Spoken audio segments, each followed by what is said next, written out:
Hoje iremos aprender algo muito importante aqui no livro de Mateus, capítulo 9, do versículo 32 a 34.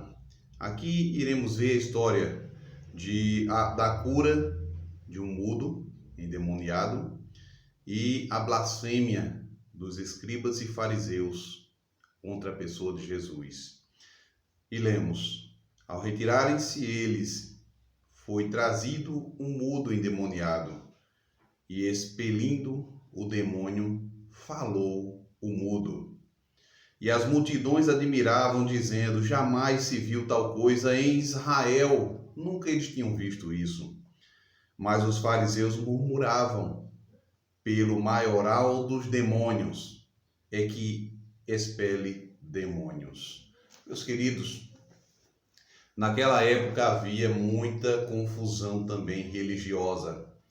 Existia muitas cartomantes, adivinhos, feiticeiros, que buscavam também fazer tais curas e maravilhas. E hoje não é diferente. Hoje também vemos essas mesmas classes de pessoas fazendo essas coisas. Naquela época também havia muitas pessoas religiosas, tementes, existia também muitas culturas, como hoje também se tem. Naquela época existia muitas igrejas, denominações religiosas também, como hoje se tem, certo?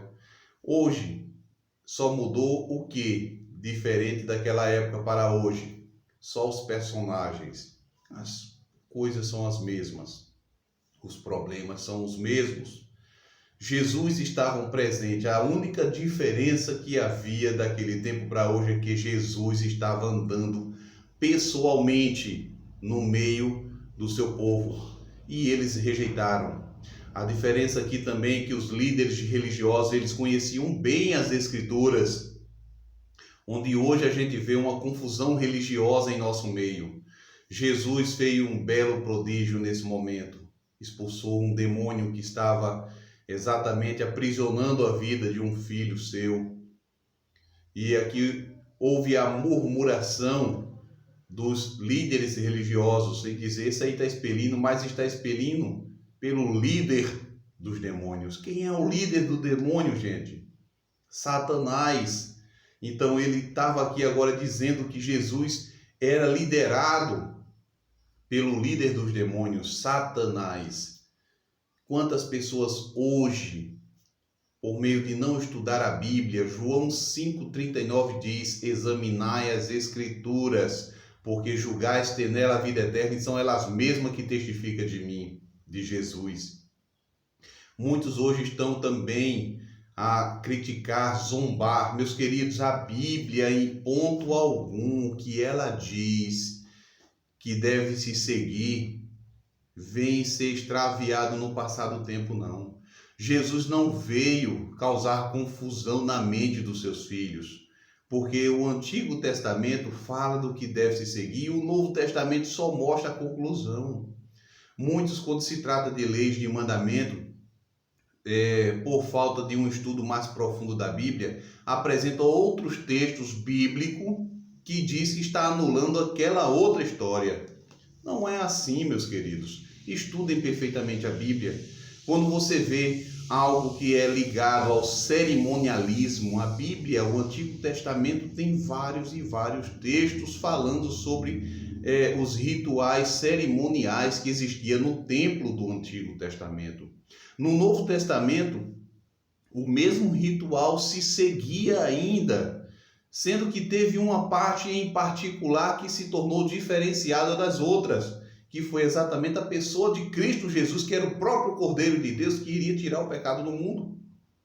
E as pessoas se utilizam desses textos que falam do cerimonialismo e agora faz menção em dizer que esses textos estão abolindo os mandamentos de Deus. O próprio Jesus disse que não veio abolir a lei de Deus, ele veio cumprir, ele veio dar sentido.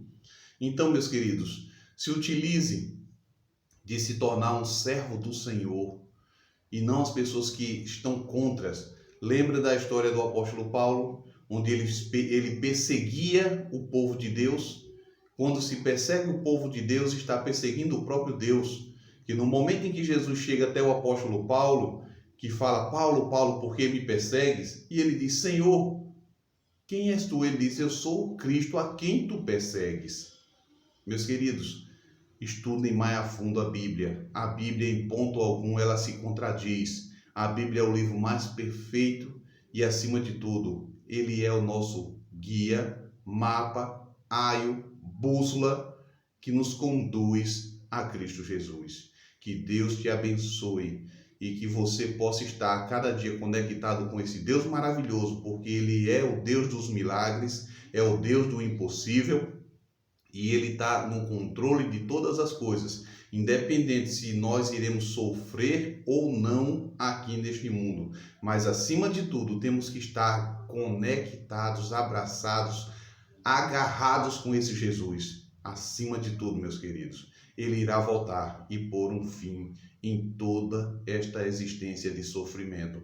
Eu creio em nome de Jesus. Fecha teus olhos, vamos juntos orar.